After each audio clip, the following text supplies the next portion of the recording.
It began like any other summer night. 3 friends, all young and full of life, heading out to enjoy themselves. But within hours, what should have been a fun celebration turned into a scene of horror. A car crash so violent that 2 people were killed instantly, and only 1 person survived.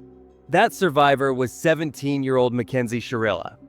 And at first, it looked like she had simply made a tragic mistake into one of Ohio's most shocking murder cases. On the night of July 30th, 2022, McKenzie was with her boyfriend, 20-year-old Dominic Russo, and their friend, 19-year-old DaVon. McKenzie's 18th birthday was just 2 days away, and the plan was to celebrate. They started at a high school party where witnesses later said McKenzie was acting strangely. At one point, she was even seen offering psychedelic mushrooms to the party's host, surprising her friends, since they had never known her to use or share drugs before. There they relaxed, watched South Park, and hung out for a little over an hour. When it was finally time to leave, McKenzie did something unusual. She insisted on driving instead of Dominic. Those close to the couple thought this was odd because Dominic normally drove everywhere. But he agreed. Things got stranger when DaVon asked for a ride home. At first, McKenzie refused. An argument followed, but Dominic convinced her to let him come along. All 3 got into McKenzie's Toyota Camry and headed out. Instead of driving toward DaVon's home, McKenzie turned onto a short road called Progress Drive. This road didn't lead anywhere. It ended at a brick wall. The camera showed the car speeding up from 30 miles per hour to over 90 in just seconds. The Camry slammed into the brick wall at high speed. The crash was so violent that the vehicle crumpled almost in half. No one saw it happen in real time. It wasn't until 6:15 a.m. that a motorcyclist came across the scene and called 911. When police and medics arrived, they quickly realized how bad it was. Dominic and DaVon were dead. McKenzie, the driver, was the only one alive, badly injured but conscious. At first, officers thought it was a tragic case of speeding combined with inexperience. Condition known as POTS, which can cause dizziness and fainting, something officers believed may have contributed. That, along with the drugs found in the car, seemed like enough to explain the crash. But then, they noticed something strange. There were no skid marks, no sign that McKenzie had ever tried to hit the brakes. The lack of braking was unusual.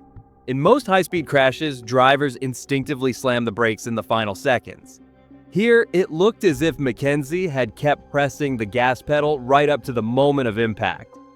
At first, investigators gave her the benefit of the doubt. They thought maybe she had fainted behind the wheel or been too impaired to react. But whispers began to spread among friends and the community. One of the first red flags came from Dominic's family. They revealed that McKenzie and Dominic's relationship had been rocky for months. Dominic's brother told police about disturbing incidents, including one just days before the crash, when McKenzie allegedly hit Dominic while he was driving, forcing him to pull over because he feared she might make him crash. Friends also said McKenzie had threatened to harm herself if Dominic left her, and even claimed she had put a voodoo spell on him to keep him from breaking up with her. In it, McKenzie could be heard threatening him, demanding he open a door or there's going to be a serious problem. This wasn't just a one-off argument. Text messages showed she had repeatedly threatened to kill him. Police decided they needed to take a second look at the crash. They began collecting more statements from friends and partygoers who had seen McKenzie that night. 2 witnesses described the exact path the car took before hitting the wall. They noticed something important. The Camry had been going 90 miles per hour for the entire stretch of Progress Drive. The hard swerve near the end appeared to come from the passenger side, suggesting Dominic may have tried to grab the wheel in the final seconds. While this was happening, McKenzie was recovering in the hospital. The community saw her as a tragic survivor, someone who had lost her boyfriend and a close friend in one terrible moment. But her behavior after the crash raised even more questions. She never attended either Dominic's or DaVon's funerals. On social media, she bragged about her drug use, claiming she could do more drugs than anyone and still live. Just months later, she went to a Halloween party dressed as a corpse, with fake blood smeared across her mouth. Her parents defended the costume, saying she deserved to have fun after everything she had been through. There were photos of McKenzie posing with large amounts of cash, despite having no job. They found fake IDs and a disturbing Snapchat conversation where she offered explicit meetings for thousands of dollars. There were also multiple videos of her driving recklessly, speeding, smoking marijuana at the wheel, recording Snapchat clips without holding the steering wheel, and laughing after near crashes. Still, police needed something undeniable, proof that the crash had been planned. That undeniable proof came when investigators dug into McKenzie's phone location data. What they found was chilling. In the days before the crash, she had driven down Progress Drive, the same road that ended in a brick wall, 7 different times. Each time she headed straight toward that wall. Detectives believe this wasn't coincidence. It was practice. On November 4th, 2022, more than 3 months after the tragedy, officers arrived at McKenzie's home to arrest her. Previously threatened to crash her car with her boyfriend inside. Her parents were furious when they arrived at the police station. They argued she could have turned herself in quietly, without a public arrest. Just hours earlier, they were informed their daughter was involved in a devastating car accident. In court, McKenzie's defense claimed she had lost consciousness from her POTS condition and the possible effects of drugs. They said it was a tragic accident.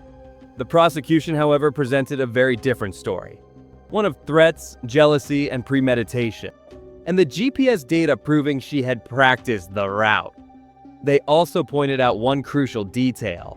McKenzie was the only person wearing a seatbelt that night. If she truly intended to die in the crash, why take the precaution that saved her life? McKenzie chose not to have a jury trial, leaving her fate in the hands of the judge. After reviewing all the evidence, the judge made his decision. He described her driving as controlled, methodical, deliberate, intentional, and purposeful. He made it clear this was not reckless driving. This was murder. On August 14th, 2023, Found guilty on 4 counts of murder, 4 counts of felonious assault, 2 counts of aggravated vehicular homicide, 1 count of drug possession, and 1 count of possessing criminal tools. She's facing 15 years to life and is currently being held in the Ohio Reformatory for Women. Her first opportunity for parole. For the families of Dominic and DaVon, the verdict brought some justice, but not peace. The case of McKenzie Shirilla is a grim reminder that not all tragedies on the road are accidents. Sometimes the danger starts long before the engine turns on, in the toxic control, threats, and manipulation that can build up until it explodes into violence.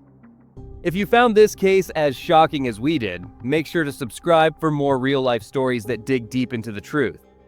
Leave a comment and let us know what you think. Was justice served, or is there more to this case than we'll ever know? And don't forget to turn on notifications so you never miss the next investigation.